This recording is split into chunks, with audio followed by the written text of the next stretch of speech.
Hello everyone, welcome back to Lakshya academy. आप सभी का फिर से स्वागत है हमारे प्लेटफॉर्म पे जिसका नाम है लक्ष्य अकेडमी। हम यहाँ पे अपना कॉमर्स का क्रैश कोर्स कर रहे हैं जिसको कि हम पूरा कवर करेंगे। इसमें आने वाले सभी 10 यूनिट्स, जितने भी 10 यूनिट हैं आपके, इन 10 यूनिट्स को हम कंप्लीट करेंगे यहाँ पे 100 डेज में। इसमें हम थ्योरी प्लस मोक दोनों की हम क्लासेस कर रहे हैं। थ्योरी भी हो रही है हमारी और साइड बाय साइड हम मोक टेस्ट भी ले रहे हैं सो दैट हमारी प्रैक्टिस भी होती रहे, है ना। एक साथ हम पे सारा बर्डन ना आ जाए। तो जिन भी स्टूडेंट ने आज फर्स्ट टाइम ज्वाइन किया है, जो फर्स्ट टाइम इस चैनल पे आए हैं, ओके, तो वो क्या करेंगे, डिस्क्रिप्शन बॉक्स में आपका एक लिंक दिया है, वहां पे जाके आप हमसे कनेक्ट हो जाएंगे, हमारा ऐप डाउनलोड कर लेंगे सो दैट कि प्रीवियस जितनी भी क्लासेस हुई हैं, है ना, जितनी भी क्लासेस हुई हैं, मोक हुआ है, सबका पीडीएफ आपको मिल जाए और साथ ही साथ आगे कब कब क्लास होने वाली है, क्या होने वाला है, इन सभी चीजों की इन्फॉर्मेशन आपको मिलती रहे। ओके, साथ ही साथ अगर किसी स्टूडेंट को कॉम्प्रिहेंसिव बैच परचेज करना है, एकदम शुरू से पढ़ाई स्टार्ट करनी है और थॉरो डिटेल पढ़ाई करनी है नेट जेआरएफ के लिए, ठीक है, जिनका टारगेट है नेट जेआरएफ क्लियर करना एकदम पक्का वाला, तो वो क्या करेगा, ये कॉम्प्रिहेंसिव बैच परचेज कर लेंगे क्योंकि यहाँ पे आपको डिटेल क्लासेस मिलेंगी, मॉक टेस्ट मिलेंगे, live and recorded classes, PDF, सारा डिटेल पीडीएफ मिलेगा और आपका डाउट सेशंस है कि अगर कोई भी सब्जेक्ट रिलेटेड या एग्जाम रिलेटेड अगर आपका डाउट है तो उसको आप क्लियर कर सके।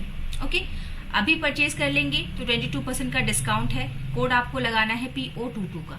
ओके, ये आपका कोड है डिस्काउंट के लिए। चलिए अब आते हैं, ये सारे तो आपका कोर्स रिलेटेड चीजें थी। अब हम अपने क्लास पे आते हैं। देखिए, क्लास में जब से हमने अकाउंटिंग वाला ये सेकेंड यूनिट स्टार्ट किया है, ओके, हमने अकाउंटिंग का, फाइनेंशियल अकाउंटिंग वाला जितना पार्ट है वो सारा हमारा हो चुका है, टेस्ट भी एक हो चुका है।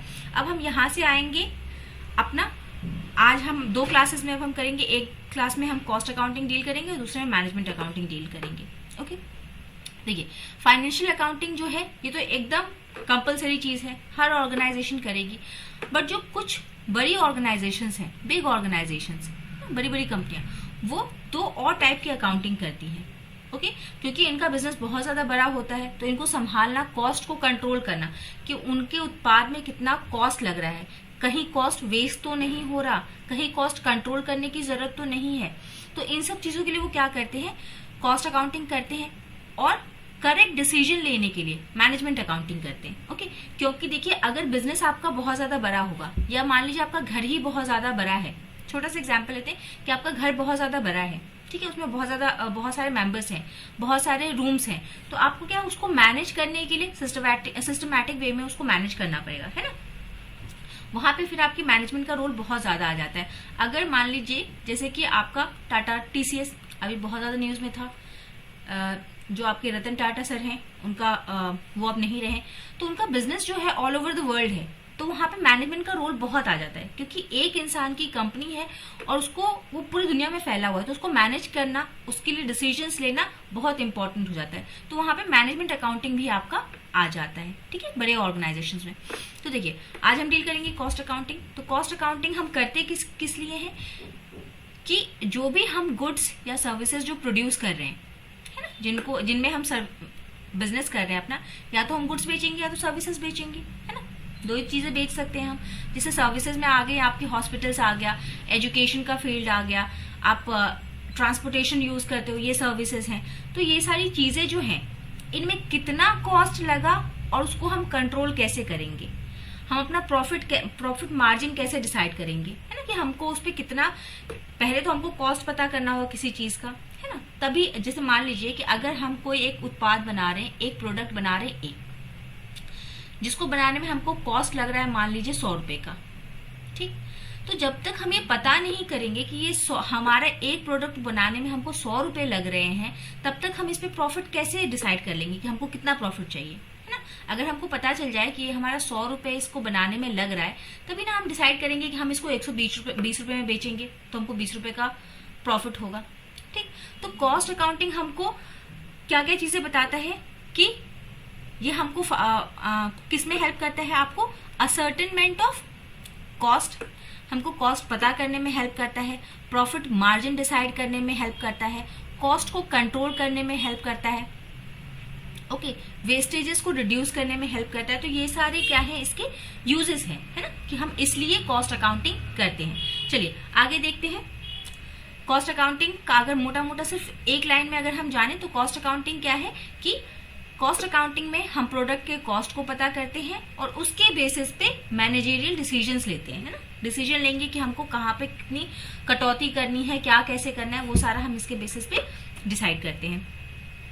ओके, अब अगर डेफिनेशन के टर्म्स में अगर देखें तो कॉस्ट अकाउंटिंग क्या है, एक मैनेजरियल अकाउंटिंग है। मैनेजरियल अकाउंटिंग क्यों कह रहे हैं हम इसको, प्रबंधकीय लेखांकन क्यों कह रहे हैं, क्योंकि कॉस्ट अकाउंटिंग से ही हमको बिजनेस को डिसीजन लेने में हेल्प मिलती है और मैनेजमेंट का काम क्या है, डिसीजन लेना।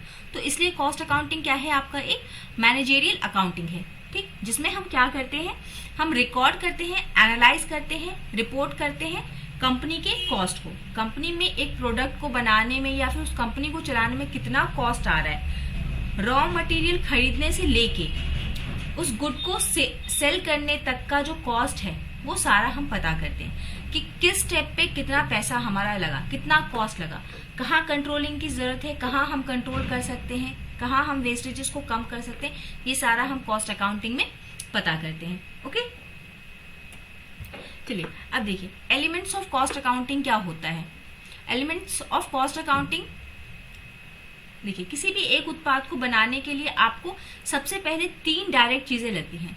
एक लगता है आपका डायरेक्ट मटेरियल, जैसे कि मान लीजिए कि अगर एक लैपटॉप है ना, आप लोग लैपटॉप या फोन पे अभी क्लास ले रहे होंगे, तो मान लीजिए हम फोन की ही बात करते हैं। एक फोन हमको दिखता है, हमारे हाथ में एक फोन होता है, ठीक। अब ये इसमें जो हमें मटेरियल डायरेक्ट दिख रहा है, हमारे हाथ में जो फोन है उसमें जो मटेरियल लगा है, ग्लास है, इसमें रबर है, ठीक है, इसमें एक सॉफ्टवेयर लगा होगा, चिप लगा होगा, सिम लगा है ना। तो ये सारी चीजें जो हमको दिख रही हैं, जो भौतिक रूप से उसमें प्रेजेंट है, हमको अभी दिखाई दे रही हैं, तो वो क्या है, हमारा डायरेक्ट मटेरियल हो गया। देन उसको बनाने में कुछ सॉफ्टवेयर इंजीनियर का काम लगा होगा, है ना, कुछ आपके कुछ लेबर का उसमें लगा होगा, इंजीनियर्स का सैलरी उसमें होगी, वेजेस होगी।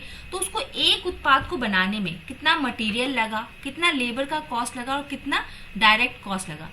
डायरेक्ट कॉस्ट आपका क्या, कि जैसे मशीन, जिस मशीन पे उसको बनाया गया होगा, उसको रिपेयर करने में उस मशीन का शेयर, उसमें मतलब डायरेक्ट जितना भी चीज लगा है वो सारा क्या हो जाता है, ये 3 आपके डायरेक्ट खर्चे हो जाते हैं। और इन 3 डायरेक्ट खर्चों को जब आप जोड़ देते हो ना, जब सम अप कर देते हो तो आपको मिलता है प्राइम कॉस्ट, ठीक है। डायरेक्ट लेबर, डायरेक्ट मटेरियल और डायरेक्ट कॉस्ट जो है, ये सारा मिलके क्या बना देता है आपका प्राइम कॉस्ट। हम यहाँ पे डिस्कस करें कि कितने स्टेप में कॉस्ट आता है, किस कॉस्ट को क्या बोलते हैं। जहां से डायरेक्ट क्वेश्चन उठते हैं उन्हीं चीजों को हम डिस्कस करेंगे। बाद बाकी चीजें आपको नोट्स में दे दी गई हैं, आप डाउनलोड करके खुद से सेल्फ स्टडी कर लेंगे, ठीक है। जो इधर उधर की बातें हैं, जैसे एडवांटेजेस हो गए, फीचर हो गया, ये सब, तो ये सब आप वहां से कवर कर लेंगे। बस मोटे मोटे जहां से डायरेक्ट क्वेश्चन आते हैं वो हम यहाँ पे डिस्कस कर रहे हैं। ओके, चलिए, तो सबसे पहला कि 3 चीजों को जोड़ने से हमको डायरेक्ट प्राइम कॉस्ट मिलता है। ये क्वेश्चन आता है कि prime cost is equal to या सम ऑफ, तो उसमें आपको दे देगा direct material, direct labour, direct cost और एक ओवरहेड दे देगा। तो आपको अगर पता होगा कि प्राइम कॉस्ट में क्या क्या चीजें आती हैं, तो आप उसमें से ओवरहेड को छोड़ देंगे, बाकी 3 चीजें आपकी प्राइम कॉस्ट के फैक्टर्स हो जाएंगे, ठीक। तो प्राइम कॉस्ट में क्या आता है आपका, direct material, direct labour and direct cost, ये आ गया। फिर उसके बाद थोड़ा आगे चलते हैं, तो जिस फैक्ट्री में वो बन रहा है वहां पे कुछ खर्चे हो रहे होंगे, जैसे फैक्ट्री में अदर चीजें होंगी, है ना, फैक्ट्री का अपना खर्चा होगा, फैक्ट्री में लाइट जल रहा होगा, फैक्ट्री में ग्रीस वगैरह यूज हो रहा होगा, मतलब अदर चीजें जो डायरेक्ट उस उत्पाद में नहीं लगी हैं। तो वो फैक्ट्री के अंदर जितने भी खर्चे होंगे, वॉचमैन का खर्चा होगा फैक्ट्री के, वहां के सुपरवाइजर का सैलरी होगी, जितना भी इनडायरेक्ट, डायरेक्ट के अलावा जितना भी इनडायरेक्ट कॉस्ट फैक्ट्री में लग रहा है, फैक्ट्री में, वो आपका क्या है, इन सबको जब हम जोड़ देते तो हमको क्या मिल जाता है, वर्क्स कॉस्ट या फैक्ट्री कॉस्ट। वर्क्स कॉस्ट मतलब उस पे काम किया गया, जहां पे वो काम हुआ है वहां पे कितना टोटल खर्चा लगा, या फैक्ट्री में जब वो प्रोडक्ट था तो कितना उस पे खर्चा लगा, ये हमको मिल जाता है। सेकेंड स्टेप, फर्स्ट ये, सेकेंड आता है ये आपका वर्क्स कॉस्ट। फिर थर्ड आपका आता है एडमिनिस्ट्रेशन। एडमिनिस्ट्रेशन में क्या चीजें आती हैं आपकी, एडमिनिस्ट्रेशन में ऑफिस में जो चीजें होती हैं, है ना, जैसे हमने कहा कि मोबाइल, मान लीजिए कि मोबाइल कंपनी है आपका, जैसे कि आपका सैमसंग एक मोबाइल कंपनी है ना, हैंडसेट प्रोड्यूस करती है। तो इसमें क्या है, ऑफिस भी तो होगा, सैमसंग का एक ऑफिस होगा जहां उसकी अकाउंटिंग होती होगी, ऑफिस की चीजें होंगी, टेलीफोन होगा, वहां पे भी लाइटें होंगी। तो उस ऑफिस में जितना भी खर्चा हो रहा होगा, इस पूरी फैक्ट्री को एडमिनिस्टर करने के लिए जो भी खर्चा हो रहा होगा अगर वो भी हम जोड़ दें इसमें, ये जो हमारा फैक्ट्री कॉस्ट है उसमें अगर जोड़ दें तो यहां से हमको क्या मिलता है, cost of goods, cost of production. Okay, cost of production हमको यहां मिल जाता है। ठीक, एंड देन फाइनली आता है आपका सेलिंग एंड डिस्ट्रीब्यूशन। अब वो जो हमने कॉस्ट बनाया है, एक जो प्रोडक्ट बनाया है उसको जब हम मार्केट में सेल करने के लिए जाते हैं तो आप एडवर्टाइजमेंट्स देखते हैं, चीजों का एडवर्टाइजमेंट हो रहा होता है ना, प्रोडक्ट का एडवर्टाइजमेंट होता है, सर्विसेज का एडवर्टाइजमेंट होता है, हॉस्पिटल्स के, कॉलेजेस के, सबके हम एडवर्टाइजमेंट्स देखते हैं। तो वो उस पर जो खर्चा है वो कौन सा खर्चा है आपका, सेलिंग एंड डिस्ट्रीब्यूशन का खर्चा। जब वो भी आप ऐड कर देते हो तो आपको फोर्थ में क्या मिलता है, ये थर्ड में आपका कॉस्ट ऑफ प्रोडक्शन, और फोर्थ हमको मिल जाता है टोटल कॉस्ट ऑफ सेल। एक उत्पाद को बनाने से लेकर बेचने तक का जो कॉस्ट आता है उसको हम क्या बोलते हैं, टोटल कॉस्ट ऑफ सेल। ठीक है, यही पूरा आपका कॉस्ट अकाउंटिंग है। कॉस्ट अकाउंटिंग में हम बस इतना ही काम करते हैं। ठीक है, हम पता करते हैं यहाँ पे कॉस्ट अकाउंटिंग का मेन पर्पस क्या है आपका, कि आपको पता करना है कि कॉस्ट कहाँ कहाँ लगा। ओके, कहाँ कहाँ हमारा कॉस्ट लग रहा है उसको पता करते हैं, और फिर किस किस स्टेप पे वेस्टेजेस हो रहे हैं, कहाँ हमारा ज्यादा कॉस्ट लग रहा है, कहाँ हमको कम करने की जरूरत है, ये सारी चीजें हम यहाँ पे देखते हैं। ठीक है, चलिए यहाँ पे आपको डिटेल मैंने दे दिया है कि कौन सा डायरेक्ट कॉस्ट होता है, कौन सा इनडायरेक्ट होता है, फैक्ट्री कॉस्ट क्या होता है, ये सारे यहाँ पे दे दी है। आपने मोटा मोटा समझ लिया, बेसिक जो कोर चीज है वो आपने समझ ली यहाँ पे। अब आप देख लेंगे। ठीक है, जैसे हमारा ओवरहेड्स 3 तरीके के होते हैं। आपका फैक्ट्री में कुछ खर्चे होते हैं, कुछ ऑफिस एंड एडमिनिस्ट्रेशन में, और कुछ सेलिंग एंड डिस्ट्रीब्यूशन में। ठीक है, ये हमने डील कर लिया है। और किस स्टेप पे कौन सा कॉस्ट आता है ये नाम आपको याद रखना जरूरी है। देखिए, direct material, direct labour, direct expenses क्या कहलाता है, प्राइम कॉस्ट कहलाता है जब तीनों को जोड़ देते हो आप।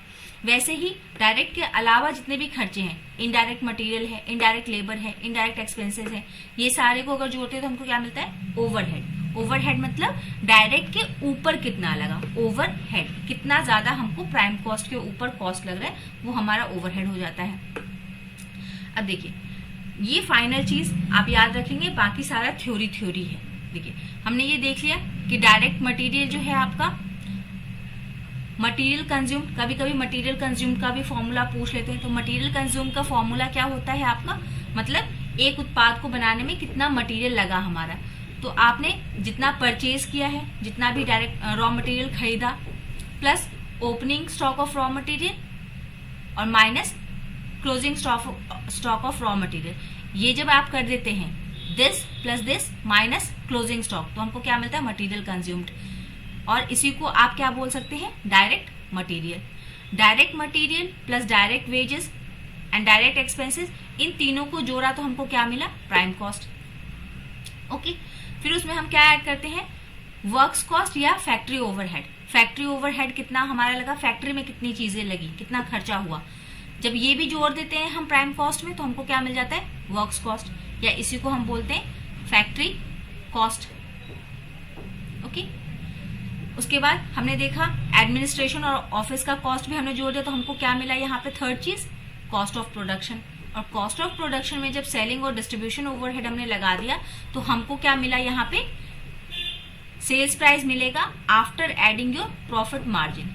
हमने इसमें अपना कुछ प्रॉफिट भी जोड़ दिया होगा। अभी तो सारा हमारे पास कॉस्ट था, है ना।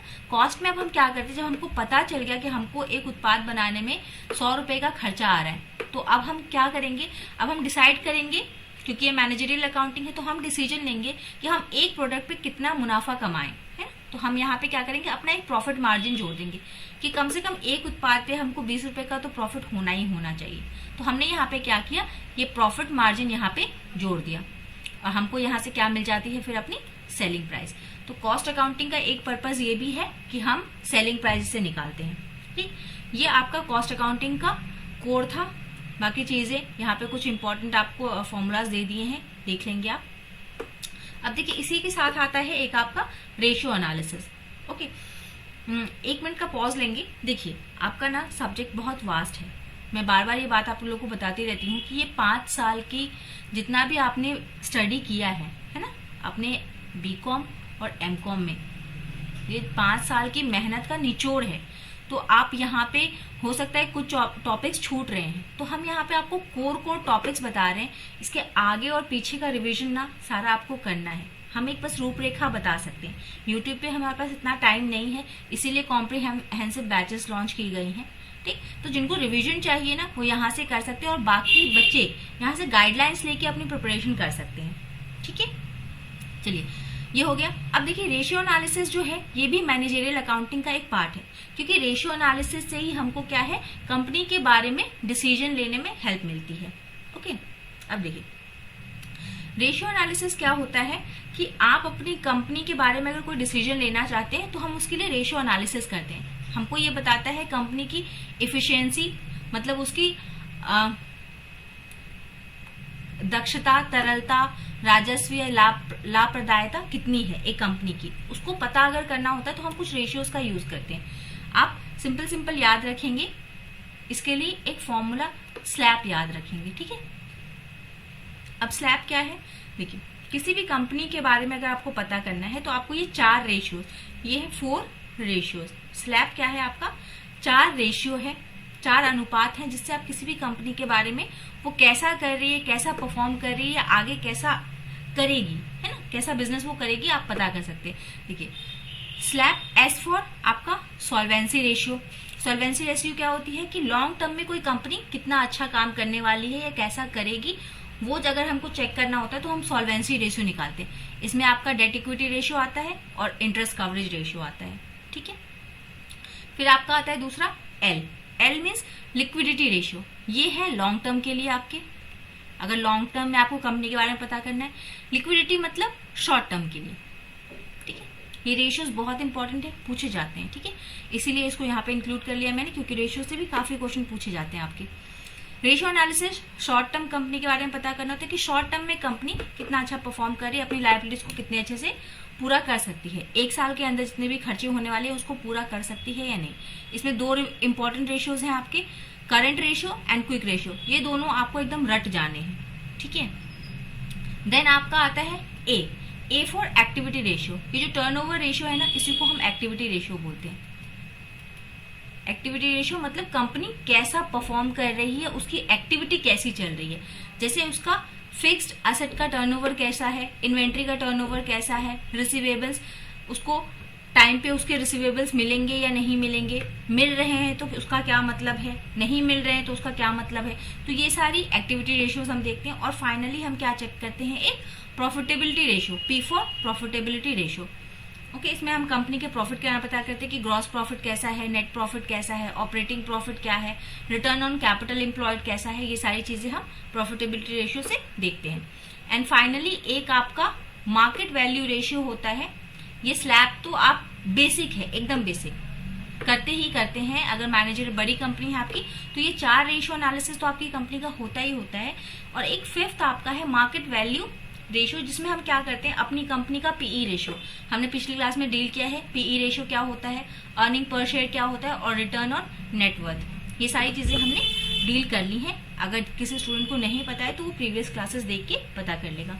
ओके, आपको इनके रिगार्डिंग मैंने नोट्स दे दिया है, फॉर्मूले भी दे दिए हैं, तो आप इन सबको देख लेंगे एक बार। ठीक है, PDF डाउनलोड करके आप वहां से चीजें कवर कर लेंगे। ओके, अगर कोई डाउट होता है तो आप यहाँ पे हमको मैसेज कर देंगे, चैट बॉक्स में मैसेज डाल देंगे कि अगर कोई प्रॉब्लम है, कोई डाउट है तो बता देंगे। और तब तक के लिए PDF डाउनलोड कीजिए और वहां से रिवाइज कर लीजिए। ओके, चलिए, thank you everyone, thank you for joining the session, have a nice day. Okay, revision लेकिन आज के आज कर लीजिएगा।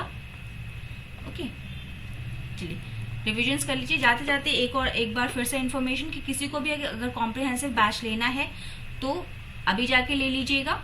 ठीक है, 22% का डिस्काउंट चल रहा है। जब तक ये फेस्टिव सीजन है तब तक ये डिस्काउंट है आपके पास, otherwise I don't know hike हो जाए। और कोड आप लगाएंगे PO22 का। ठीक है, thank you everyone, have a nice day and wonderful day, keep revising, study hard.